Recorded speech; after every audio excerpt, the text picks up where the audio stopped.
నేటి రాశి ఫలాలు. మిథున రాశి వారు ఈరోజు చేపట్టిన పనులలో శ్రమాధిక్యత అనేది తప్పకపోవచ్చు.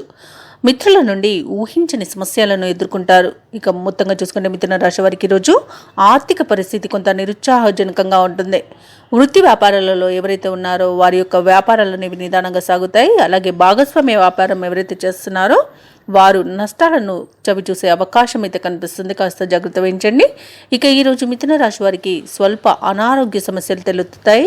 ఔషధ సేవన చేయండి. తగ్గకపోతే వైద్య సంప్రదింపులు చేయడం అనేది చెప్పుకోదగ్గ సూచన. ఇక ఈరోజు మిథున రాశి వారికి ఆధ్యాత్మిక చింతన అనేది పెరుగుతుంది. దేవాలయాలను సందర్శిస్తారు. దేవాలయాలను సందర్శించినప్పుడు మీరు ముఖ్యంగా గుర్తుంచుకోవాల్సింది మీ ఇష్టదైవం యొక్క ఆరాధన అనేది మీకు మంచి చేస్తుంది. కాబట్టి తప్పకుండా దిశగా ప్రయత్నించండి. ఇక కుటుంబంలో చికాకులను ఎదుర్కొంటారు.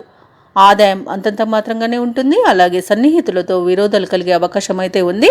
ఈరోజు వివాదాలకు దూరంగా ఉండడం అనేది చెప్పుకోదగ్గ సూచన. అనవసరమైన ఖర్చులు అయితే అధికంగా ఉంటాయి. కాబట్టి కొంత పొదుపు చేయడం ద్వారా ఈ సమస్య నుండి మీరు బయటపడవచ్చు. ఎవరైతే దూర ప్రయాణాలు చేస్తున్నారో వారికి వాహన ప్రమాద సూచనలు కనిపిస్తున్నవి. కాబట్టి ప్రయాణాలలో జాగ్రత్త వహించండి. అలాగే ఈరోజు లేనిపోని వివాదాలతో అవమానాలను ఎదుర్కొంటారు.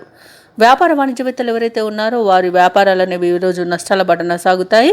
ప్రభుత్వ ఉద్యోగస్తులకు స్థాన మార్పు సూచనలు అయితే కనిపిస్తున్నవి. చిత్ర పరిశ్రమ వారు, క్రీడాకారులు ఎవరైతే ఉన్నారో వారి యొక్క ప్రయత్నాలలో అవరోధాలను ఎదుర్కొంటారు. ఇక విద్యార్థులకు కొంత గందరగోళ పరిస్థితులు అనేవి నెలకొంటాయి. ముఖ్యంగా మిథున రాశిలోని మహిళలకి మానసిక అశాంతి కనబడుతుంది. ఇక ఈరోజు మిథున రాశి వారికి అదృష్ట రంగులు ఆకుపచ్చ మరియు తెలుపు, ప్రతికూలమైన రంగు గులాబీ. ఈరోజు మిథున రాశి వారికి అదృష్ట సంఖ్య 7. ఈరోజు మిథున రాశి వారు హయగ్రీవ స్తోత్రాలు పఠించడం వలన మంచి శుభ ఫలితాలను పొందుతారు. అలాగే పనులలో వచ్చే ఆటంకాలని తొలగించుకోగలుగుతారు. ఈ వీడియో నచ్చినట్లయితే లైక్ చేయండి, షేర్ చేయండి, అలాగే సబ్స్క్రైబ్ చేయడం అస్సలు మర్చిపోవద్దు. అంతా శుభమే జరుగుతుంది.